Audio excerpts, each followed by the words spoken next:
Vou te indicar o melhor filme de guerra barra ficção científica que você nunca viu. Fala pessoal, tudo bom? Sejam todos muito bem-vindos a mais um Erro de Continuidade. Eu sou Gustavo Silva e hoje vamos falar sobre um dos maiores clássicos dos anos 90, Starship Troopers de Paul Verhoeven. Mas antes, não se esquece de se inscrever, que aqui tem crítica, indicação, resenha, história toda semana. Curte e compartilha que me ajuda demais. Valeu e vamos pro vídeo. Starship Troopers é um filme de 1997 dirigido por Paul Verhoeven, e talvez você conheça o diretor de outros carnavais, como por exemplo Robocop de 87 e Instinto Selvagem de 92, dois clássicos. Neste filme ele adapta o famoso livro dos anos 50 dos Estados Unidos homônimo, de Robert A. Heinlein. Mas é um daqueles polêmicos casos onde o filme toma uma direção totalmente diferente da do livro. No filme nós acompanhamos uma sociedade futurista totalmente militarizada, onde a paz e a estabilidade vêm por meio de uma guerra ininterrupta. É uma mistura de Roma antiga com militarismo americano, com fascismo, é uma coisa simplesmente fascinante. Nessa sociedade, você só se torna cidadão de primeira classe se você cumpre um período de serviço militar. Mas não é como no Brasil, que você se alista 6 meses ali e acabou.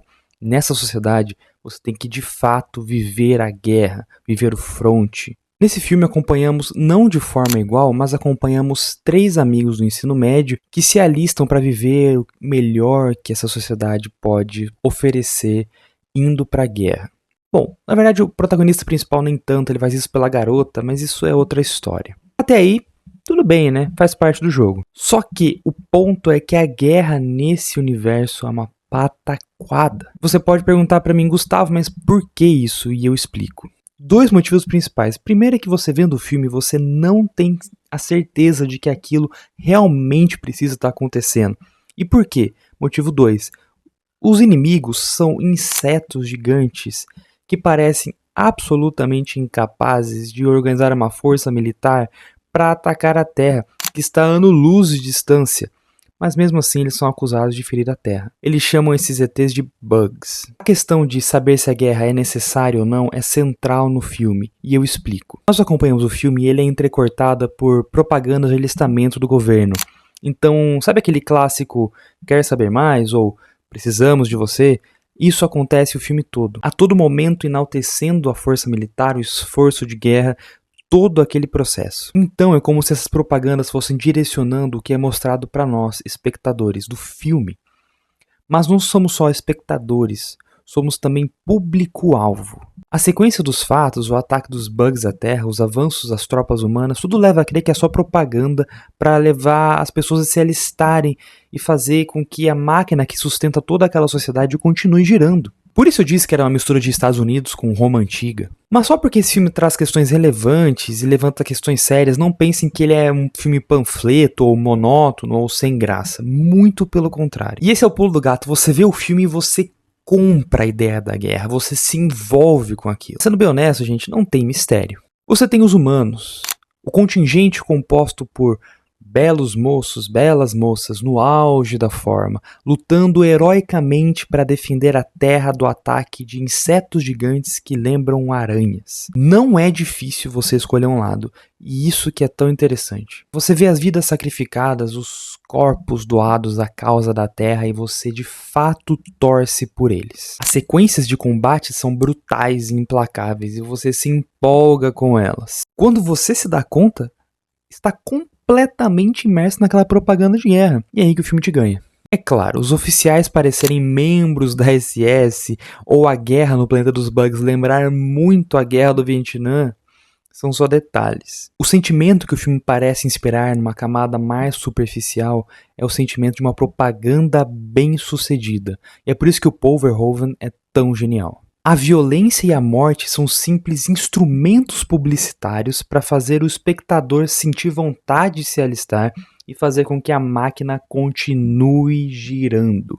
Vale notar, não estava no meu roteiro, mas eu lembrei que as endings de Kaguya-sama Love is War fazem referência a Starship Troopers e eu acho isso muito bom. Caso você tenha interessado pelo filme, você acha ele na faixa no YouTube. Mas eu não recomendo que você veja dublado, que é o que está no YouTube. Você pode ver ele dublado, legendado no Disney Plus, ou em sites escusos. mas aí é com você. Bom, para nossa meditação na palavra, né, eu queria convidar vocês a abrirem João 14:27, Evangelho de João, né, que diz assim: Deixo com vocês a minha paz lhes dou. Não lhes dou a paz como o mundo a dá. Que o coração de vocês não fique angustiado nem com medo. Amém. Esse trecho é muito interessante porque ali no contexto da última ceia, né, Jesus lava os pés dos discípulos, ele declara que ele será traído por uns dos discípulos e ele avisa Pedro que Pedro vai negar ele 3 vezes. Então é um contexto assim que antecede a prisão e a morte de Jesus. Jesus sabia que em breve ele seria levado para ser crucificado. Tanto que o capítulo 14, um pouco antes, fala que ele iria ao Pai, ele pediria ao Pai que enviasse o Consolador.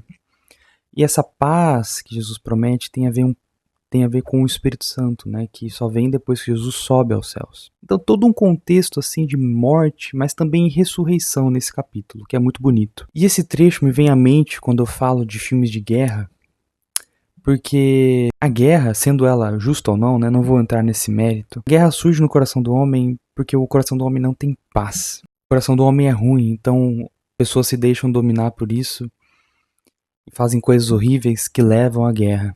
Vale lembrar que Jesus é o príncipe da paz, e como seria bom se todos nós no mundo pudéssemos gozar dessa paz que excede todo entendimento, que é a paz que Jesus dá, a paz que vem pelo Espírito Santo. Mas, se nós não podemos fazer com que todos aproveitem isso, eu te convido a você, meu caro, a deixar o ódio, a belicosidade no coração, essa coisa ruim que sai de você, que faz com que você faça coisas ruins, leve as pessoas a fazer coisas ruins, faça coisas uns aos outros. Abrace a paz de Cristo. Descanse um pouco nessa paz, meu caro.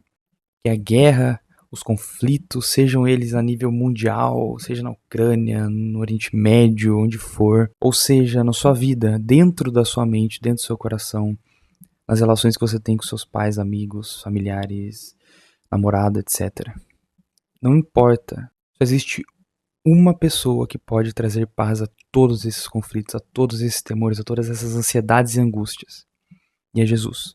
Por isso que eu convido hoje a você a abraçar a paz dele. Ele que prometeu. E ele cumpriu. Por isso eu faço esse apelo, meu caro. Ore a Deus. Peça para ele que dê a paz que Jesus conquistou na cruz por você. E claro, que você também guarde a palavra dele. Um pouco em cima, né, dos versículos que eu li, ele fala que quem o ama guarde seus mandamentos.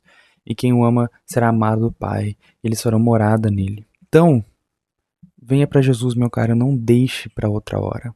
Aproveite agora. Tome posse dessa paz que excede todo entendimento. Mas é isso, gente. Muito obrigado por ter visto até aqui. Mais uma vez eu peço para vocês compartilharem, comentarem o que vocês acham aí, curtirem, se inscreverem. É isso. Fique com Deus. Valeu, até a próxima aí. Tchau, tchau.